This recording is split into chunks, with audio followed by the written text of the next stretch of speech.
In this review, we're going to look at Animal Warriors of the Kingdom Primal Series, General Thane by Sparrow Toys.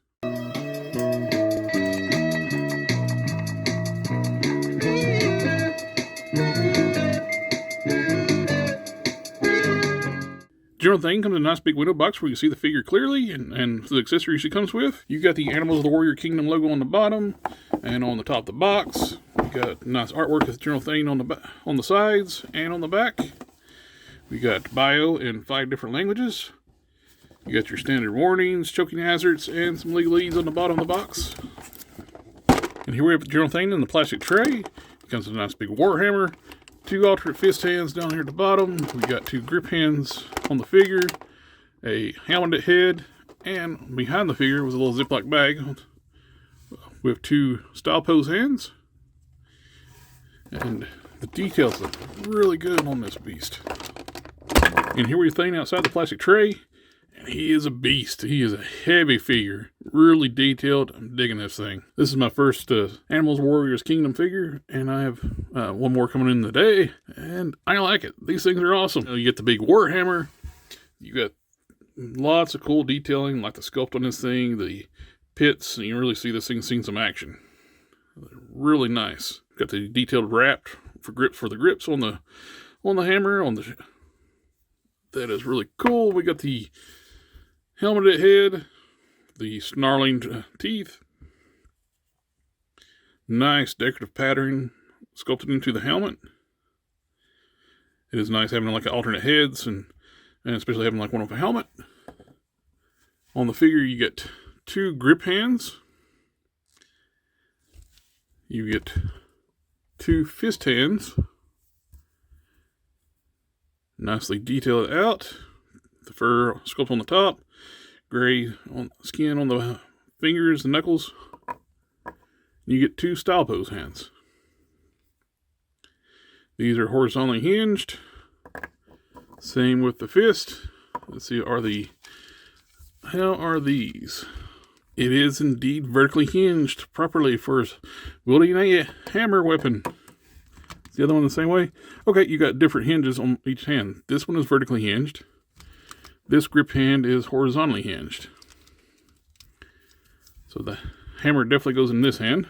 With the hand off, you can actually move the gauntlet shield, forearm shield on this side is a removable piece.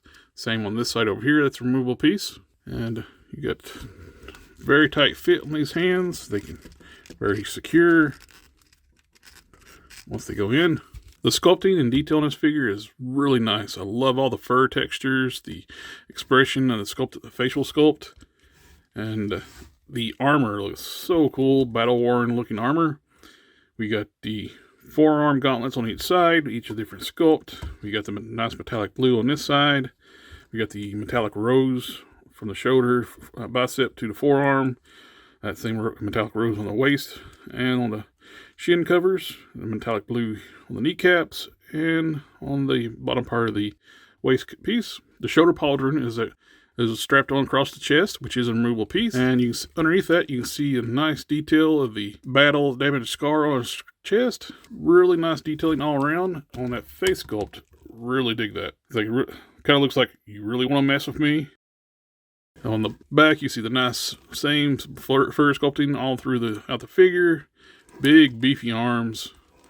All around great looking sculpt. I do have a little bit of issue here. The paint from the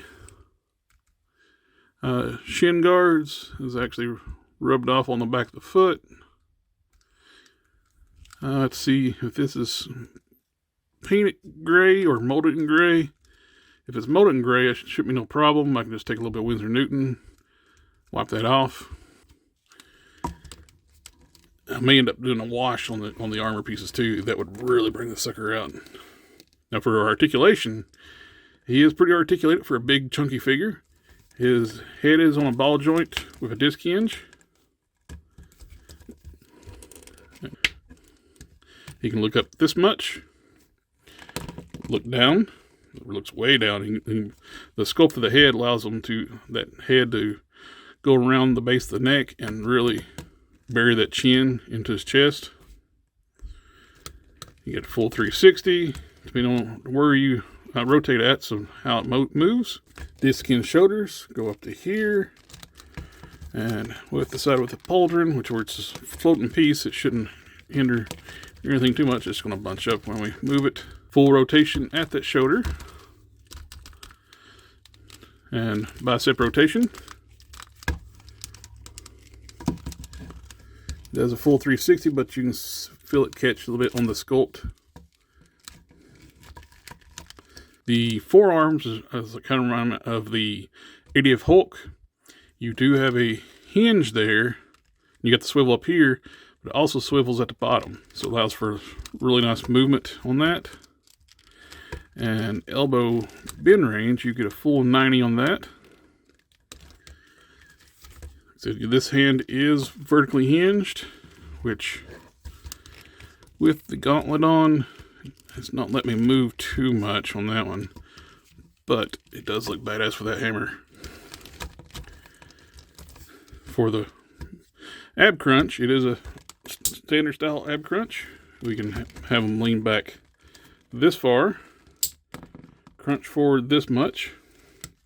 And there's your neutral position. There's a waist twist. You got ball jointed hips. That runs into the skirt armor. But you can still get pretty good range of movement out of that. Kick forward. And kick back this much. There's thigh rotation. Well, there's a double rotation. Basically, you got a thigh rotation up top.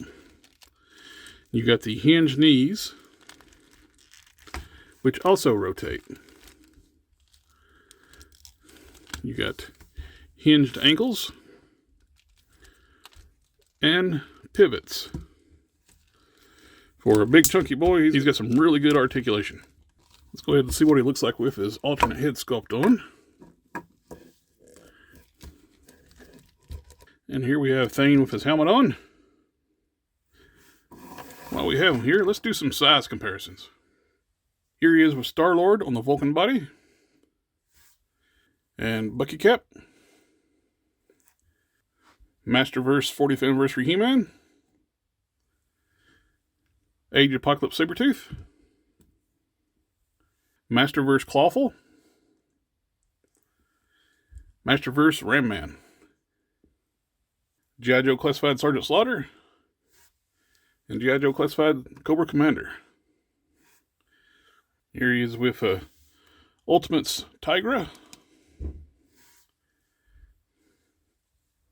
Wily Kitten Cat.